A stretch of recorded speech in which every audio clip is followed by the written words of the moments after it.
Hello, welcome to Toffee TV.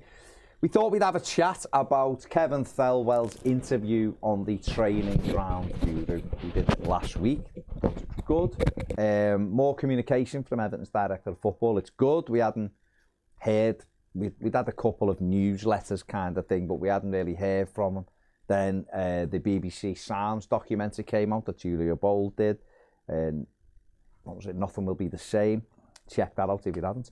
And off the back of that, we've now got Kevin talking to the training ground guru. Ped, it's good that we're finally hearing from Kevin Thelwell, and I thought in the whole the interview was quite good. No, it's a good podcast. It's obviously talking to someone who understands the process in many ways. Someone who obviously is. It's a podcast that obviously talks to a lot of people similar to him. So a lot of the same things are spoken about in it, and he comes across really well. And it's a pity that so far we haven't heard too much from him. But obviously, a lot was revealed about him in the BBC Sounds podcast, as he said. And again, it's that familiarisation with somebody who works at the club that we all have a lot of hope in, and a lot of on the football side, there's only really the manager, isn't there, who's ahead of him in terms of how much of effect he has. So we've said this for a long time. I think if you humanise people, you get to know them a little bit more, then you're not going to be as rash to make sweeping statements about them or make any kind of statements about them, to be honest. So no, it was a really good podcast, and he said some interesting things. John, people will often say, well, you don't hear from directors of football here or at this club or that club. But given how well Kevin Thelwell does come across in the two pieces that we've heard, does it puzzle you a little bit that Everton haven't done their own version of this? I get that. Sometimes it's easier talking to an external person because they'll ask different kind of questions. But like Pez just said, making these people a little bit more human to us, the fan base, I think, might buy them a little more time. How do you say, you might say it's totally different. No, I don't, because you're quite right. I mean, Julia did a fabulous job, and I think universally people thought, me included, you, I guess, Ped, that the Kevin bits were good. Yeah, right. Absolutely. We go, hallelujah! Finally, we're hearing from the guy, and of course that was part of quite a large piece, wasn't it? Right. But then you get when the next thing comes out, we shouldn't be surprised. That's good as well. Yeah, I suppose so. Yeah. Because I mean, for me, it's a bit, Kevin and Sean must get on well, because they both speak a bit of MBS, don't they? Yeah. But the contents, there's absolutely nothing wrong with it, and he comes across really well. So I don't, for the life of me, understand why he's been here so long before anything's been done. Yeah. Clearly, we've heard stories and rumours he doesn't like doing them, but well, if he doesn't like doing them, it doesn't show when he does do them. Yeah. So maybe someone else didn't like him doing them. I don't know. But Everton should be doing this themselves. Just to clarify, MBS is management business speak, which is what John has just done. 5 on it. It's management bullshit. Yeah. It's management bullshit, right? And we don't need that, really, because you have to decode what he's really saying. And fundamentally, what he's saying is his job is to produce a competitive team that us lot can believe in. Yeah. And he also talks about we're going in the right direction, which is true. And we can all see it on the field, can't we? Absolutely. The disbelievers who didn't like stats and XG, this, that, and the others, are now seeing it, XG. Seeing it with their eyes on a football pitch. And although we did lose the XG on Saturday, it doesn't matter. Won the game. They won't get mentioned now because we're winning football matches, right? but it's all about trend analysis, and anyone who works in business knows that you've got to see what the underlying trend is, and the underlying trend was that Dyche, as a manager, supported by the director of football, who says that's part of his job. We're getting the underlying trends right. It just wasn't showing, and there's always some lag between making a change and seeing the benefits, right? Yeah. So I don't know why Everton haven't done it, because if nothing else, lots of Everton fans are going to click on this, aren't they? They're going to watch it. To be honest, they're going to listen to it, and that could all be clicks that the football club gets the benefit for. Yeah, no, it's good. I agree. What's good, I think, about this one, Ped, or what's slightly different, or majorly different, I guess, to what Julia did. Julia was very much within the season and coming to the end of the season. So a lot of it was focused on like what has been difficult, what happened in January, what happened here, whatever, which was good. That was really good. And this one is more, I guess, an overview of what he's encountered so far, how they picked the manager, how they're backing the manager, and what he hopes to encounter moving forward. So did you get any insights in that, or did it give you, how can I say it? Did it give you a little bit more comfort listening to him answer that stuff for you? I think what the main thing I took from it is there's a fair bit of realism in what he was saying in terms of like where they are. Like, you know, he never, when he was asked the questions about the finances and stuff and where they are, and I think, you know, he actually confirms in it that the only money spent was on a loan player, and we know that loan player was Dan Juma. So that's one thing when people talk about the finances of the football club. Which is doing exceptionally well, by the way. Yeah, and he's saying, you know, he was saying the finances are very, very tight, and they have to work to a budget, and that's very difficult to obviously things. And it's good hearing things like that, because ultimately that's the job he's got to do. And if you should never, like, you know, John just said it there, but you shouldn't bullshit fans when everyone knows what's going on. You should be open and transparent about it to the most you can be, I imagine. And that will have made this job very, very difficult. It's very, very different. And he even says himself, I wouldn't have this job if there hadn't been issues, and it's my job to turn those issues round. And I think there's a realism there of where we are. And I think that again is something which is important. We've had many years of people trying to tell us things that we know are just not right, or, you know, trying to pull the wool over our eyes. And when that frustrates people, because you're just like, we're not children. Football fans and Evertonians get treated like kids. Football fans in the whole, but I think our club for a long time has treated us like kids. Oh, you can't know that. And it still goes on to a degree. You shouldn't know that. Well, why shouldn't we know that? It's our football club. We don't want to know the ins and outs of everything. But there are things where you're just like, well, we know that's not true, and you keep on playing this club line. So I thought, listen, he come across... It's early days, mate. He come across really well, and for him, he's been in the job, you know what, 18 months now, hasn't he? Nearly 2 years. Yeah. 2 years in January. Yeah, so nearly 2 years. He's again, I'm not going to go overboard and say, you know, you start to see the fruits, but...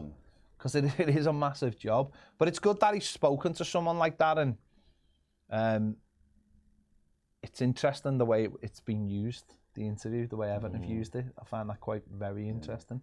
And that to me says that maybe Everton should employ somebody to do more of these interviews that is sort of 1 foot in, 1 foot out of the football club. Yeah. I mean, John, this is, I guess, comes into your chief engagement officer, doesn't it? That things like this of how you can make people at the football club more human. Kevin Thelwell being one of them. Fans will look at the director of football. Marcel Brands came in with a big reputation. We didn't really get to hear from Marcel either. We were at a couple of general meetings. A general meeting where he'd done it, and his presentation was actually really good. Yeah. And you're like, well, why couldn't why was it only shareholders that heard that? Why couldn't regular fans just listen to that and go, oh, I understand exactly what Marcel's on about now. Right, that's where we're up to, Peds, right? And a lot of it is just like, we're not going to tell you, but they don't, like Peds just said, we don't need to know everything, but there's surely there little wins that you can get and go, look, this is where we are in general. And it's just like a pointer for fan bases to go, yeah, that's where we are, I understand it. Football clubs, and I think ours is particularly acute at it, can get themselves into both a bubble, they live in a bubble, right? Which is a common accusation, but also they can get themselves into a routine that almost, you know, they fall into a space that says, we're doing these things because we have to, not because we want to, you know? You know, you look at preview periods, don't you, for the broadcast rights, where the manager turns up, he deals with some inane questions from some journalists he's never seen before, and then he goes off and gets on with his day job. Now, of course, you do have to do those, right? But every public pronouncement that you have is an opportunity to promote the football club, to generate income, to catch another few fans who get to choose because they're overseas or whatever it might be. And what's really disappointing is that when we spend as fans months, if not years, trying to hear from someone like the director of football, and we get all the noise about he doesn't like doing and all this sort of stuff, and then he does them, and we go, hallelujah, that's refreshing, isn't it? That's really good. I like what he says. I might be a bit iffy with the MBS, and I might be a bit, I think you just nailed it really well about a foot in both camps. It's not a challenging interview, it's a tame interview, but it's not as tame as if the football club had just said, and what's your favourite biscuit, you know, and at least stuff like that. the fellow who's talking to him knows what he's talking about. Absolutely right, absolutely right. And I think that's the strength of it, really. And let's hope that whoever within the club needs the confidence to push some of this content, because it's not like it's live, right? So you can edit it, you can, you know, I didn't answer that quite right. But what we don't want is very tame, flat, frankly, boring interviews done in-house.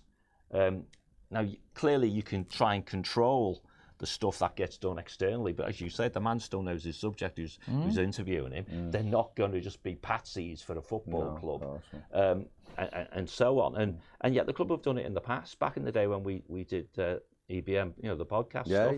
You know, we interviewed Ryzantsev, and they never stopped us asking any questions. I think Brian Duggan, one or two things he said, "Oh, you can't say that," sort of thing, and that was where, frankly, you know. Sasha was being a bit critical of a sponsor, right? So you think, oh, fair dues. So the club does have to trust in it. So maybe in the past it's been at the executive level, someone's just gone, nah, right? And we know that Bill was very much a character of, if you don't say anything, you can't get anything wrong. Denise was a command and control freak who wanted everything scripted, you know? So maybe, just maybe, we're seeing the green shoots of the culture change, you want to call it that. And the sooner they get that chief engagement officer in the place to try and build upon it, the better. Absolutely. Really. Ped, the positive stuff out of it. Let's have a look. People at should go and listen to it. Oh, absolutely. Absolutely. He was talking about, we've got it on the screen there, you know, for Everton, he's building something for people to believe in. That's probably the best bit. The thing he talks about, you know, Evertonians want dogs of war, but they also want school of science and stuff like that. I mean, it's good that you're actually hearing, because that is almost like that's a sort of philosophy that we are trying to follow.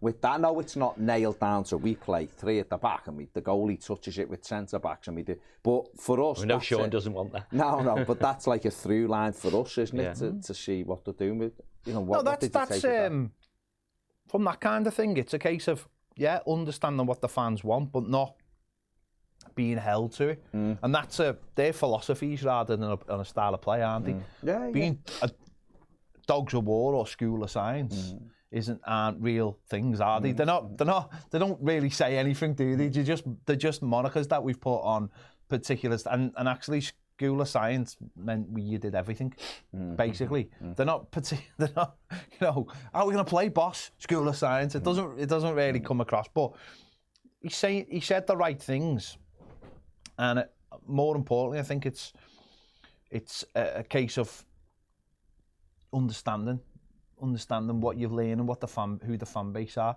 The guy's come from he's come from outside. Of course, his dad is a big Evertonian. I just won't say any more about that. But his dad's a big Evertonian, so he understands.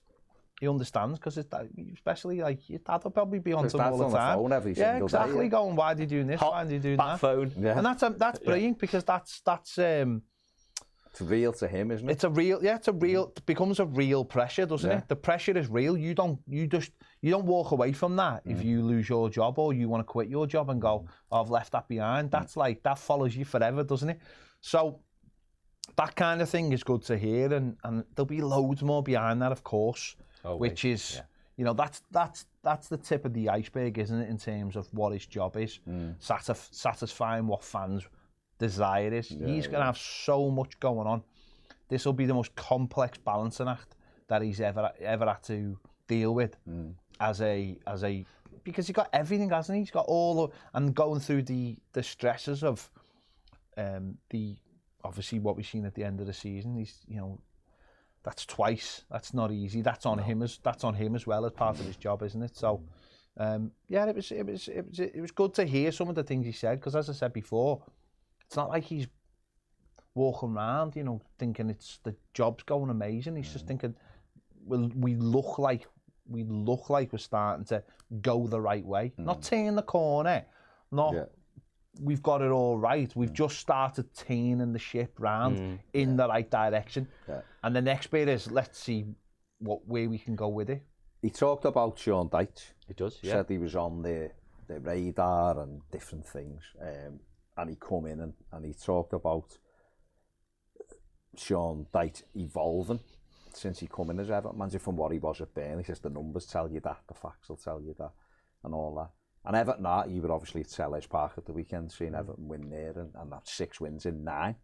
So if you look at where kind of we were when Dyche come in, and where we are now, so we're sort of, what are we, kind of like 10 months on in the process, or 9 months on in the process.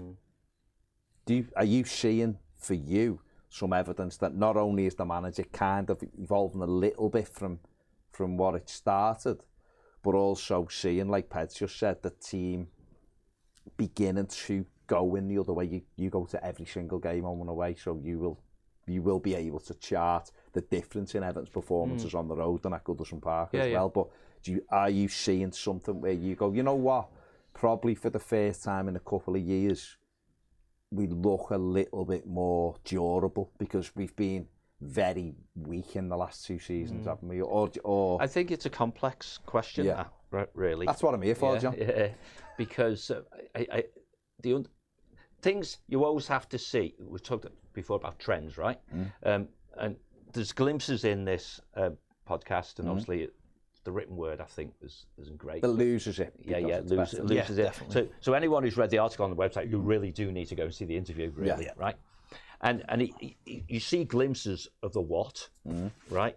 A little bit of how, right? Both of them incomplete, right? And know when. Yeah, of course. Right? And that's the hard one, because no one's going to say, we're going to win the league in 5 years' time, because you know what I mean. But you still got to give trust in the audience, which is the fan base ultimately, about, well, I'm not going to tell you every goddamn task I've been given by the boss, but I am going to allow you to understand that you will know if we're achieving what we say we're laying the foundations for, if this happens. Yeah. Right? And I think there's a safe place there right now, which is we're not going to get relegated, right?